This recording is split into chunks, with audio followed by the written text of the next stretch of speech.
So, like, imagine you make a deal with the devil. Okay. In most of our cultural mythology, you lose your soul, right? Yeah. And you spend eternity suffering in some fiery underworld. Right, the classic fire and brimstone stuff. Exactly. But according to the framework we're looking at today, hell isn't actually the real threat. The actual threat, like the ultimate cosmic consequence of trading away your soul, is that you get factory reset into a rock. Literally a rock. Literally. I mean, you devolve into base mineral matter, and you have to spend millions of years slowly evolving back into a human being. It's intense, yeah. It completely reframes the stakes of existence. It really does. Welcome to another deep dive, everyone. Today's mission is decoding that exact system, figuring out the fundamental nature of this universe and your place in it. Yeah, the perspective we're unpacking today comes from a fascinating lecture by a speaker named Yaroslav, and it focuses on the mechanics of the Slavic Vedas. And the reason this specific framework is so jarring, at least it was for me, is that it forces you to completely redefine the boundaries of the body, the soul, and the spirit. Right, because it treats human consciousness not as this single mystical blob, but as a highly structured, almost mechanical system. Yeah, so to answer the question of who are you, if you strip away your job title, your relationships, your physical body, and even your thoughts, what is actually left? Well, to answer that, we have to pull back from the micro and look at the absolute macro. Right. Before we can dissect who you are, we need to establish the reality you're standing in. And in this tradition, the architecture of reality begins with the Almighty. Yeah, and the Almighty in the Slavic Vedic tradition is not like an anthropomorphic figure. Not a guy with a white beard sitting on a cloud. Exactly. It's not an architect sitting outside the universe building things with a hammer. The source describes the Almighty as a universal fire. A universal fire. Yeah, it is the literal light, the animating essence inside every single person. It's an embodiment of the concept of Rod, or family and ancestry. And it represents life as an active force pushing against decay. Right. But the critical distinction Yaroslav makes, and this is super important, is that the Almighty encompasses absolutely everything. Meaning there is no external opponent. Exactly. There's no separate devil figure fighting the Almighty. The Almighty contains both the positive and the negative forces of reality. Wait, okay, I gotta push back on that.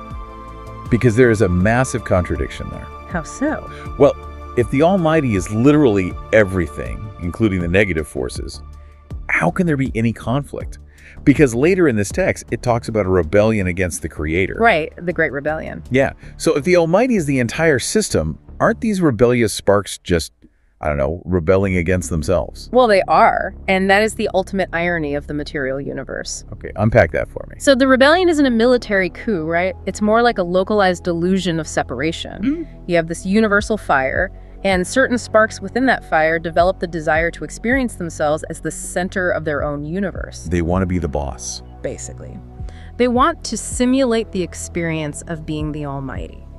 So to accommodate that desire without destroying the universal fire, the Almighty essentially partitions off a segment of reality. Oh, like a cosmic sandbox. Exactly, a cosmic sandbox, which is what we call the material universe. So it's basically a containment zone for sparks that want to play God. Functionally, yes.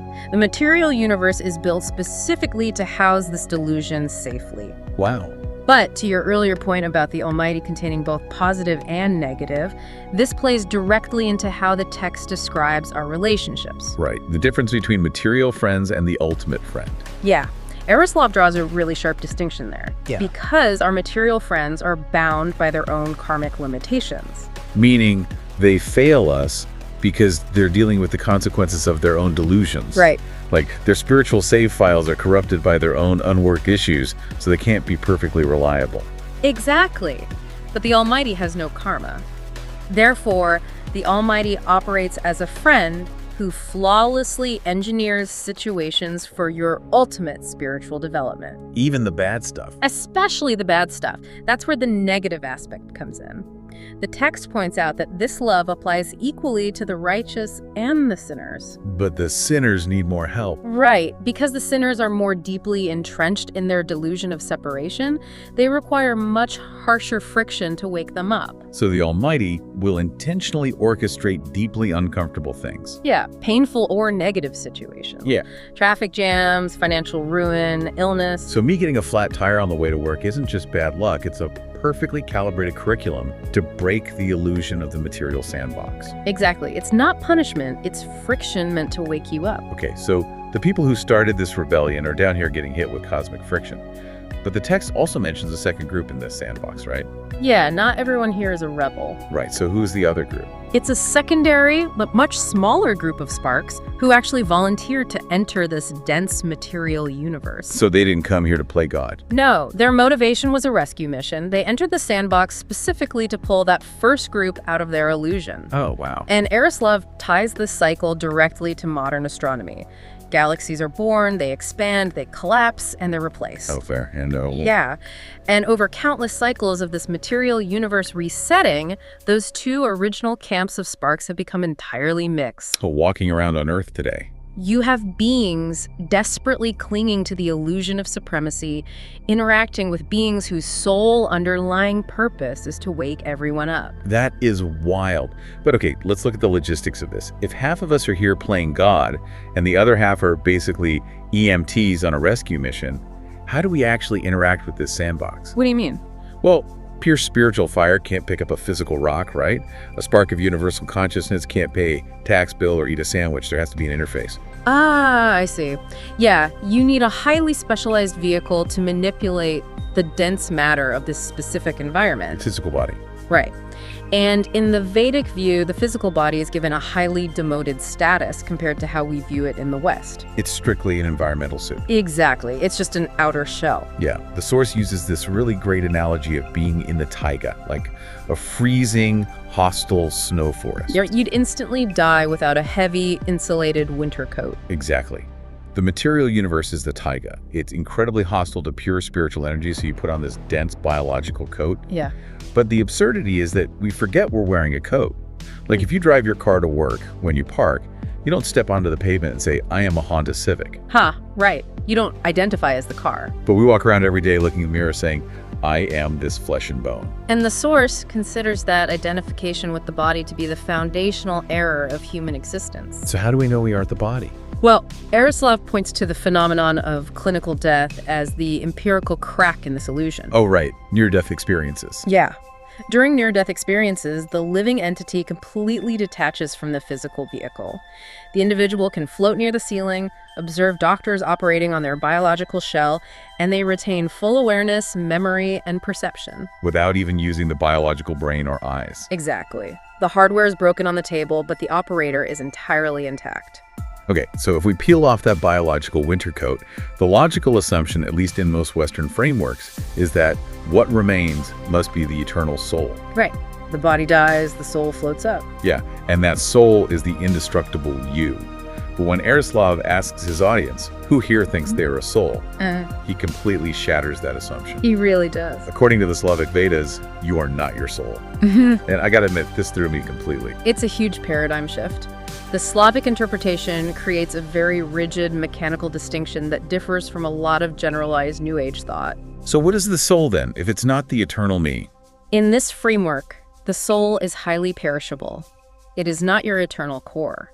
It's merely an aggregate of your subtle bodies. Subtle bodies, like what? It's a temporary structure made of your mind, your emotional matrix, your aura, and your accumulated consciousness. Okay, so think of your true self as the computer's operating system, and the soul is just the hard drive where you save your files. That's a great way to put it. So the hard drive only exists to log data while you are playing the game. It accumulates your righteous experiences, the virtues you've developed, the specific knowledge you've gained across multiple lifetimes in this material universe. Right. And that ledger of spiritual progress only exists as long as the material sub-universe exists. Its entire function is to record your evolution within the sandbox. But because it's a created structure, just an aggregate of subtle energies, it can be manipulated, right? Yes, it can be damaged. And, most terrifyingly, it can be transferred. Which brings us back to the hook from the beginning. If the soul is just a cosmic hard drive full of save files, someone else could theoretically steal it. Exactly. And this is where the whole concept of selling your soul actually gets a mechanical explanation.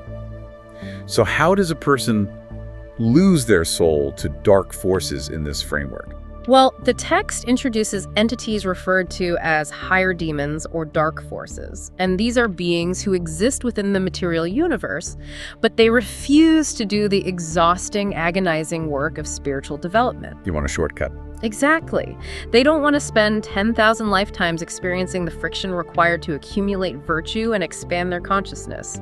They want the final result without the curriculum. Like they want to steal someone else's straight A report card and claim the academic credit. That's exactly it. So they seek out human beings whose attachment to the material sandbox is so absolute that they're willing to make a trade. What kind of trade? These dark forces offer profound manipulation of the material environment. So things like mystic abilities, immense wealth, massive political power, or worldly success in a single lifetime. And in exchange? In exchange, the human signs over their accumulated subtle bodies, they give away the soul. Okay, but what actually happens to the underlying entity when that transaction is called in? Like if you trade away that hard drive, what is left when the biological body dies? You suffer a total spiritual factory reset. A factory reset. Yeah, the text outlines a brutal mechanical consequence. Because you've surrendered the energetic structure that holds your evolutionary progress, you lose the capacity to sustain a complex form. So your core essence is ejected into the most basic constituent matter of the material universe. Exactly. You devolve into a crystal. A crystal. You literally become a rock. You become a mineral structure, yes. And you must remain in that state for unimaginable spans of time until you slowly accumulate enough basic experiential resonance to evolve into a plant. And from the plant kingdom, after millions of years of passive experience, you eventually earn the structural complexity to become an animal. And then you have to go through the entire hierarchy of the animal kingdom. Right, and only then do you finally rebuild the subtle bodies required to host human consciousness again. So you trade millions of years of agonizing cosmic evolution for a 50-year run as a wealthy politician or a famous musician, only to wake up as quartz. It is the ultimate bad trade. Yeah, I'll pass on that. But this raises the most important question of the entire text. If the biological body is just a disposable winter coat, and the soul is just a rewritable hard drive that could be sold to a demon who is actually making the trade. Right, who is the operator? Yeah, who is the entity that gets trapped inside the quartz? Well, we finally reached the center of the Russian nesting doll. Beneath the physical shell, beneath the subtle bodies of the soul, lies the invincible, indestructible true self. And what is that called? In this tradition, it is called the spirit, or the Jiva Atma. Jiva Atma. Yeah. This is the original self-luminous spark of the almighty fire that we discussed at the very beginning. The actual operator of the system. Exactly. The Jiva Atma can never be destroyed, it can never be traded, and it cannot be dissolved, even when the material universe collapses. It is the only true you. Okay, I struggle with this part of the framework, though. Why is that? Well, if I am an immortal, self-luminous divine spark of the universal fire, why do I feel so profoundly human? Like, why do I get anxious about awkward conversations? Why do I forget where I put my keys? Right, why the mundane limitations? Yeah. Why doesn't the Jiva Atma simply overpower the biological coat and the mental hard drive with its divine awareness? Ah, because of a mechanism called the false ego. The false ego. Yeah. When a Jiva Atma enters the material sandbox, it gets encapsulated by this dense, restrictive, energetic shell. The false ego basically acts as a metaphysical blindfold, forcing the spirit to identify completely with the physical body and the temporary mind. But why? Why would the Almighty engineer a system that actively forces us to forget who we are? That seems totally counterproductive to spiritual evolution. Well, the source reveals a mechanical necessity for this blindfold. Okay. The physical body, the flesh, the blood, the bones, it's not made of dead, inert matter. The biological vehicle is actually composed of millions of dormant, deeply unawakened Jiva Atmas. Wait. Our physical flesh is literally made of sleeping divine sparks. Yes. They are sparks that are so early in their evolution that they have virtually no active consciousness. Okay, so my arm is made of millions of sleeping souls. Essentially, yes. And for those millions of dormant sparks to hold the shape of a human organ or a human bone, they require a gravitational center. Let me guess, my awakened Jiva Atma provides that gravity. Exactly, or metaphysical gravity. But it can only exert that gravitational force if it intensely believes, I am this body. Oh, wow. So the false ego forces you to identify with the biological coat so fiercely that your conviction acts as the magnetic glue holding the dormant sparks together. That's a perfect way to visualize it. Because if the false ego was removed prematurely, and you suddenly realized, hey, I am an immortal spark of the universal fire, I am not this flesh, the gravity would just switch off. Exactly. The illusion would break. And the millions of dormant sparks making up your body would just disperse. Yeah. Like, your physical avatar would literally disintegrate into spare parts because nothing would be binding it to a single identity anymore. Right.